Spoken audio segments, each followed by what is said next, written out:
Hello everyone, this is me Shakil. Welcome to my another video. Crore crore বছর পর আমি ইউটিউবের জন্য ভিডিও কন্টেন্ট তৈরি করতেছি, তো কেন না আপনাদের কাছে ব্লগটা ফ্ল্যাশব্যাক। তো আমি আমার বোন চলে গিয়েছিলাম পিৎজা খেতে অ্যান্ড আমাদের অনেক পরিমাণ পিৎজা খেতে মন চাচ্ছিল। আমরা অলওয়েজ হচ্ছে পিৎজা বার্গের পিৎজাগুলি ট্রাই করে থাকি। পিৎজা অ্যান্ড হচ্ছে বার্গার আমার কাছে অলওয়েজ হচ্ছে পিৎজা বার্গ ইজ বেস্ট মনে হয়।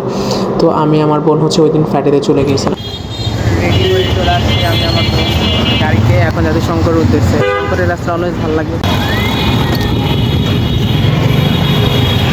এই রাস্তাতে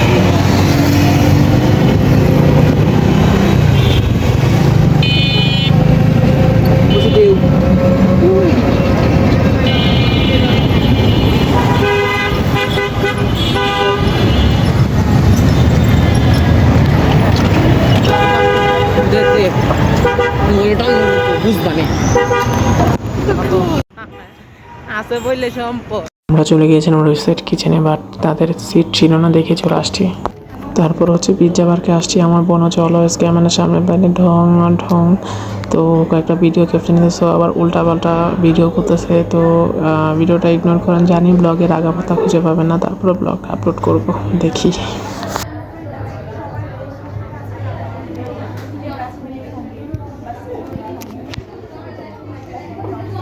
এরপর হচ্ছে আমি কয়েকটা ভিডিও করতেছিলাম, ক্যামেরা মিরর সামনে পেলে আমি তো ভিডিও মাস্টবি করবো। এখন কয়েকটা ভিডিও করতেছি, বাট তাদের রেস্টুরেন্টটা আমার অনেক সুন্দর লাগছে। পিৎজা বার্গের এটা হচ্ছে ধানমন্ডি ব্রাঞ্চে গিয়েছিলাম। তাদের পিৎজার ফ্যান আমি বলতে পারি, এক প্রকার পিৎজা বার্গারের ফ্যান আমি। তাদের প্রত্যেক মান্থলি 2-3 বার করে না গেলে মনে হয় আমার পেটই ভরে না, এমন হয়ে গেছে।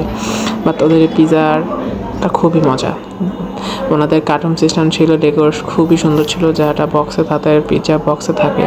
তো আমার বোনেরকে এখানে দেখাচ্ছিলাম। আমরা হচ্ছে সেট মেনু নিয়েছিলাম, একটা বার্গার নিয়েছিলাম, আর পিৎজাটা হচ্ছে পার্সেল নিয়েছিলাম।